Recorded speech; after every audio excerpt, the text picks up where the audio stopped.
Un souvenir de guerre qui se transforme en explosion de feu, des papillons à l'apparence inoffensive capables de déchiqueter quelqu'un, et un rat qui pourrait faire tomber toute une usine. Pendant la Seconde Guerre mondiale, les armées sont transformées des objets du quotidien en armes qui mutilaient et tuaient longtemps après la fin des combats. Dans cet épisode de The Infographics Show, nous découvrons les 10 pièges les plus fous qui ont effrayé les soldats de la Seconde Guerre mondiale, au point de craindre de toucher quoi que ce soit. Numéro 10. Le fil-piège était le piège le plus courant de la Seconde Guerre mondiale. Il était généralement relié à une grenade ou une mine. Ça semble simple, mais ce n'est pas le cas. Le génie était dans le placement. Les forces allemandes les plaçaient à hauteur de cheville devant les portes, sachant que les troupes alliées épuisées ne les verraient pas à temps dans les bâtiments bombardés. Les choses sont devenues un peu plus désagréables lorsqu'ils ont commencé à placer le fil à hauteur de poitrine également. Même si un soldat voyait le fil bas et l'enjambait, il se prenait ensuite dans celui du dessus. Les Japonais ont porté les fils-pièges et les mines à un autre niveau dans le Pacifique. Ils les attachaient à des arbres entiers dans la jungle, transformant ainsi la forêt elle-même en arme. Un fil pouvait abattre un tronc ou déclencher des grenades suspendues dans la canopée. Les Marines ont vite compris que si la jungle paraissait trop dégagée, c'était exactement l'endroit à éviter. À la mi-1943, les manuels d'entraînement alliés comportaient des sections entières sur la détection des fils-pièges. Les soldats apprenaient à avancer plus lentement, à repérer la végétation dérangée et à vérifier la présence de reflets de fil. Ralentir les exposer davantage aux snipers, une situation perdant-perdant classique. Mais les fils-pièges et explosifs câblés étaient un jeu d'enfant face à ce qui nous attendait ensuite. Numéro 9. À quoi un soldat ne peut-il pas résister? L'équipement ennemi.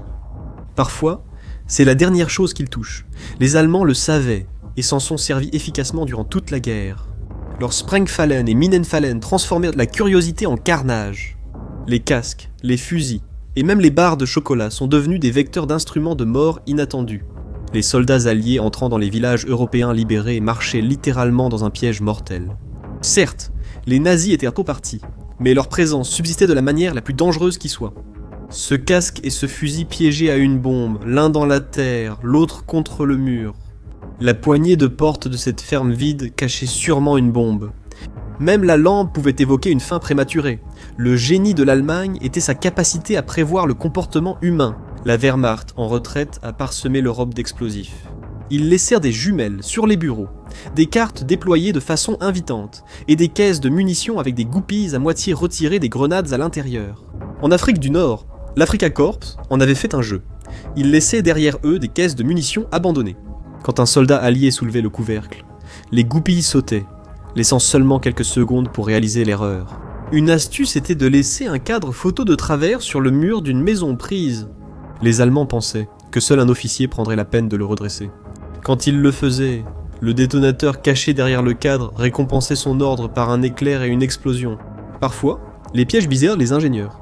Certaines mines terrestres avaient une seconde charge cachée pour tuer celui qui tentait de les désamorcer.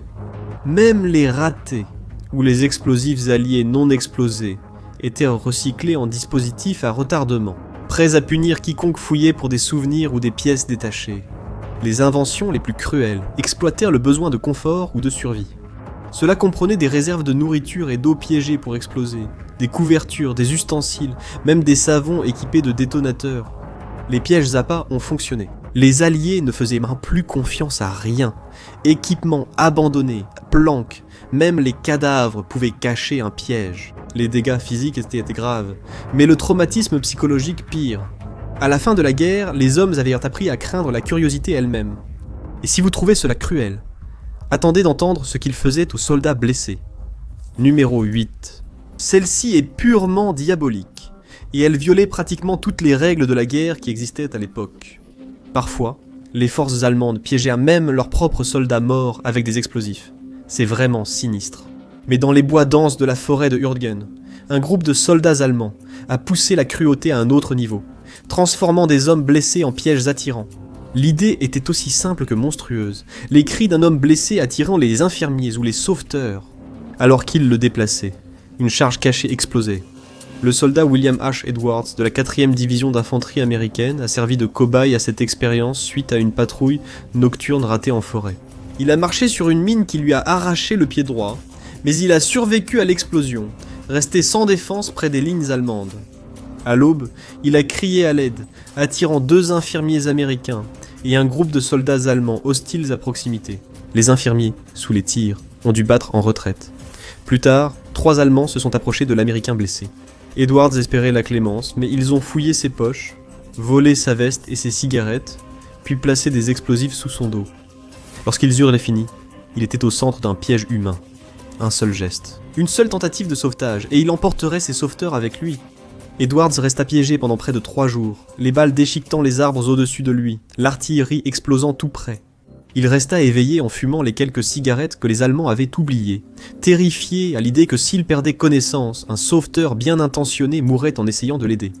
Quand 2 fantassins le retrouvèrent, Edward leur demanda de rester loin, et expliqua calmement comment couper chaque fil.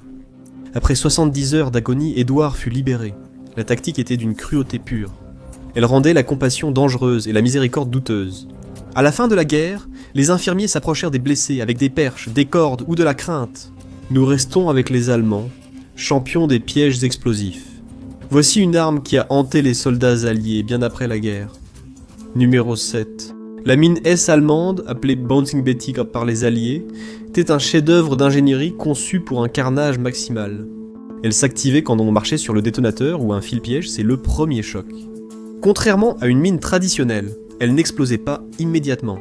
À la place, une petite charge était allumée, ce qui projetait la mine à environ 1 mètre à 1,20 m du sol, à peu près à hauteur de la taille. Ensuite, la charge principale explosait, projetant des éclats à 360 degrés sur l'abdomen et la poitrine. Les Allemands en ont déployé des millions à travers l'Europe. Elles étaient dévastatrices. Le rayon de l'explosion pouvait blesser ou tuer toute personne dans un rayon de 20 mètres. Une seule pouvait éliminer toute une escouade.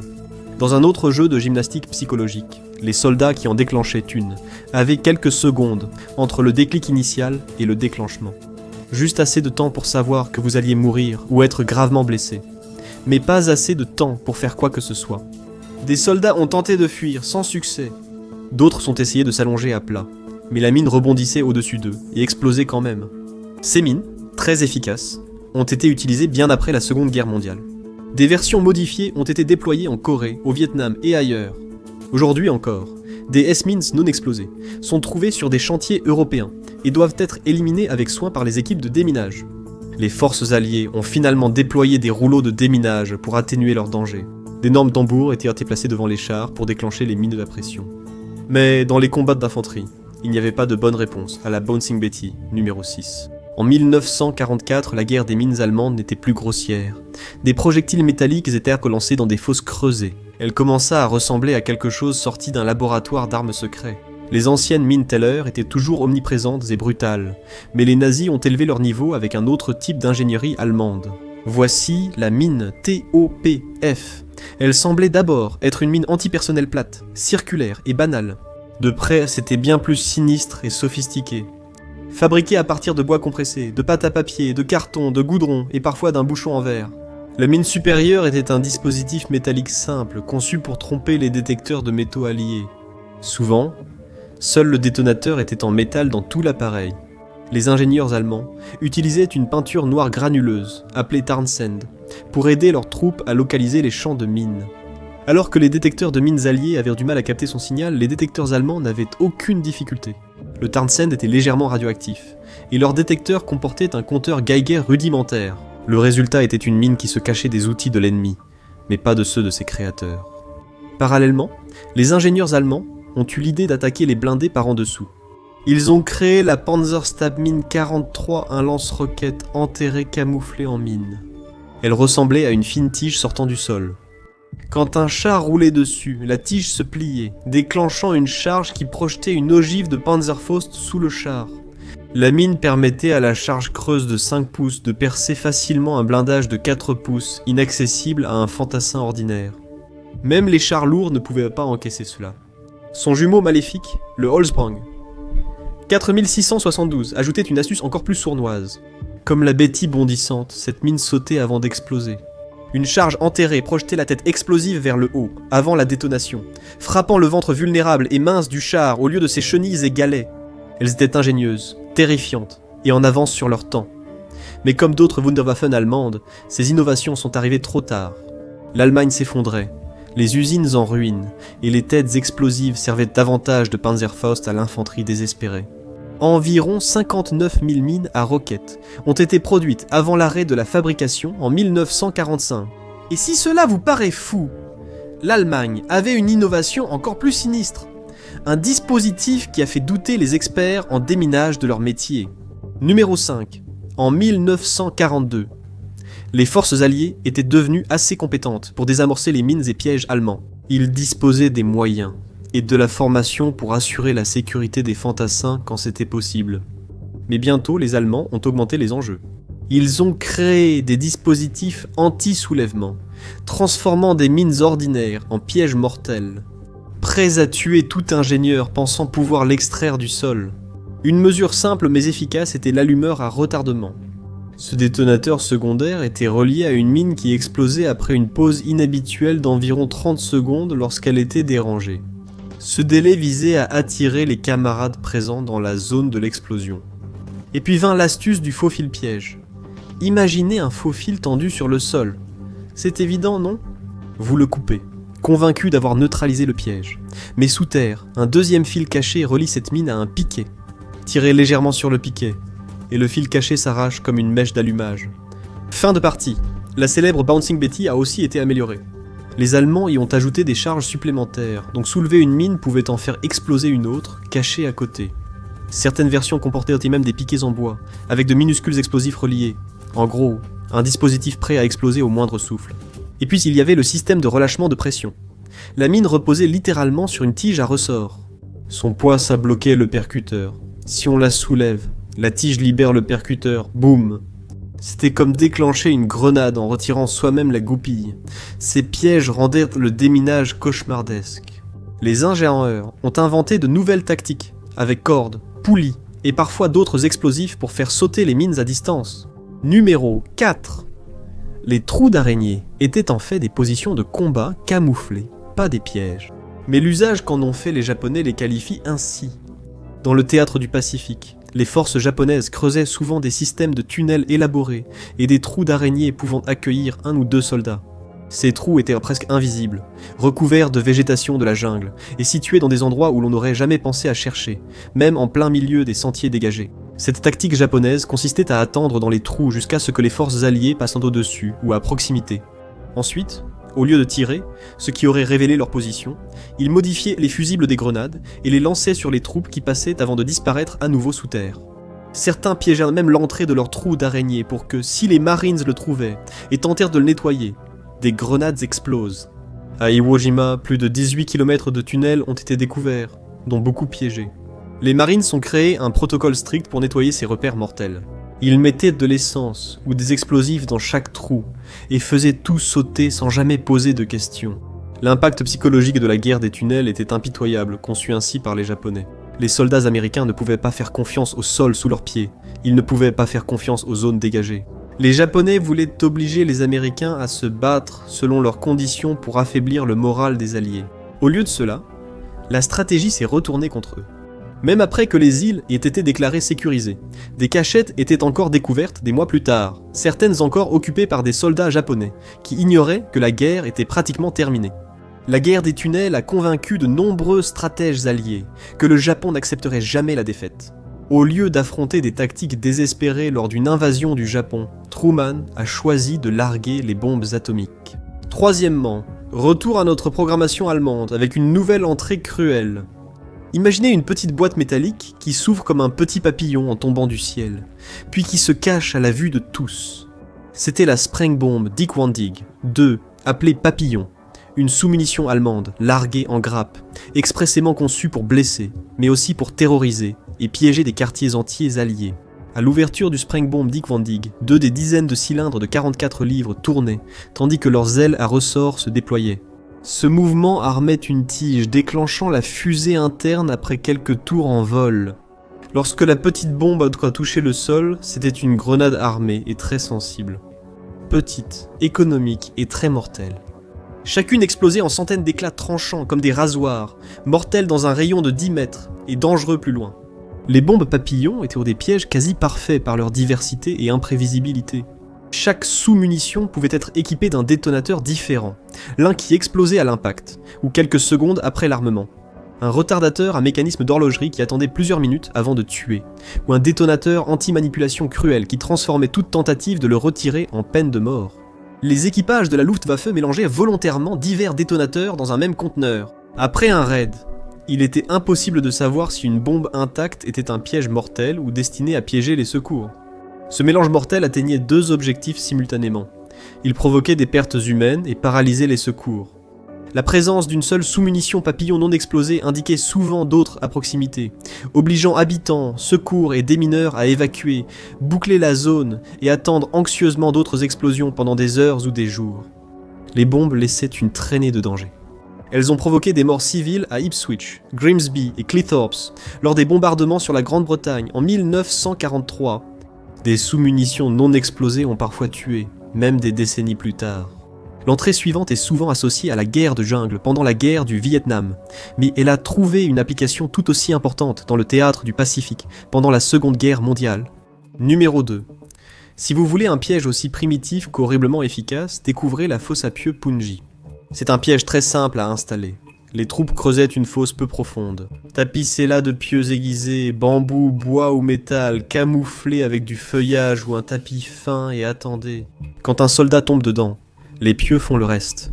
Ils déchirent la chair, brisent les os et transforment une blessure de champ de bataille en cauchemar. Les Japonais employaient des pièges à pieux dans tout le Pacifique, notamment en Birmanie, à Bataan et sur de nombreuses îles. Bon marché, silencieux et brutaux, ils étaient d'autant plus écœurants à cause de ce qui suivait la blessure initiale. Les pieux étaient parfois enduites d'excréments ou de matières en décomposition, provoquant souvent septicémie et gangrène. Une perforation même mineure pouvait menacer un membre, tandis que les infirmiers tentaient désespérément d'éviter l'infection dans la jungle. Les défenses de Punji étaient souvent reliées à des fils-pièges sur les axes d'approche, ou placées dans des passages étroits pour piéger les escouades. Certaines fosses étaient de simples lits de clous peu profonds, conçus pour mutiler ou ralentir plutôt que de tuer sur le coup. Les Japonais savaient qu'un soldat blessé pesait lourdement sur les ressources médicales et le moral d'une unité, car ses camarades devaient le voir souffrir. Les fosses à pieux, primitives, bon marché et dévastatrices, rappelaient fortement que parfois, les pires armes étaient les plus simples. Numéro 1. Le rat explosif. Cela ressemble à une blague. Mais les membres du Special Operations Executive britannique, la véritable inspiration de la boutique de gadgets de James Bond, prenaient cela très au sérieux. Ils passaient leur temps de guerre à écorcher des rats de laboratoire, les bourrer d'explosifs plastiques, puis les recoudre. Le but était d'introduire un rat parmi le charbon d'une chaufferie allemande, pour qu'un ouvrier le jette au feu et fasse exploser la chaudière sans le savoir. Le Special Operations Executive a acquis et préparé une centaine de ces rongeurs pour un usage clandestin. Un officier s'est déjà fait passer pour un étudiant pour les acheter, et cela a failli marcher. Presque! Un conteneur de rats explosifs a été intercepté par les autorités allemandes avant d'atteindre le continent. Pourtant, cette saisie décevante a d'une certaine manière abouti à une victoire stratégique inattendue. Les Allemands ont exposé les rongeurs mutilés dans des écoles militaires et quartiers généraux, déclenchant une paranoïa continentale. Les soldats et marins ont été chargés de chercher des dizaines de carcasses de rats, supposées dispersées par l'ennemi. Le Special Operations Executive a rapporté que la panique morale causée par la découverte fut un succès bien supérieur à l'utilisation prévue des rats. En somme, les rumeurs les ont sabotés. Les rats explosifs n'étaient pas seulement une excentricité. Les ingénieurs de l'Astana ont aussi créé du charbon explosif capable de détruire des fours. Des bouteilles de Chianti en celluloïd remplies d'explosifs. Des pompes à vélo transformées en bombes, et des sculptures balinaises faites de matériaux explosifs étaient vendues aux troupes ennemies. Ces petits dispositifs n'étaient pas faits pour causer de lourdes pertes. Ils visaient à perturber, endommager les chaudières, stopper la production et mobiliser les réparateurs. Quand des objets usuels pouvaient cacher une bombe, l'occupation devenait coûteuse, lente et incertaine. Cette incertitude était justement le but recherché. Les pièges explosifs de la Seconde Guerre mondiale étaient ingénieux, mais certaines armes créées par des nations étaient encore plus étranges. Regardez les armes les plus étranges de la Seconde Guerre mondiale dont vous n'avez jamais entendu parler pour découvrir les inventions bizarres qui ont réellement été utilisées sur le champ de bataille, ou cliquez plutôt sur cette vidéo.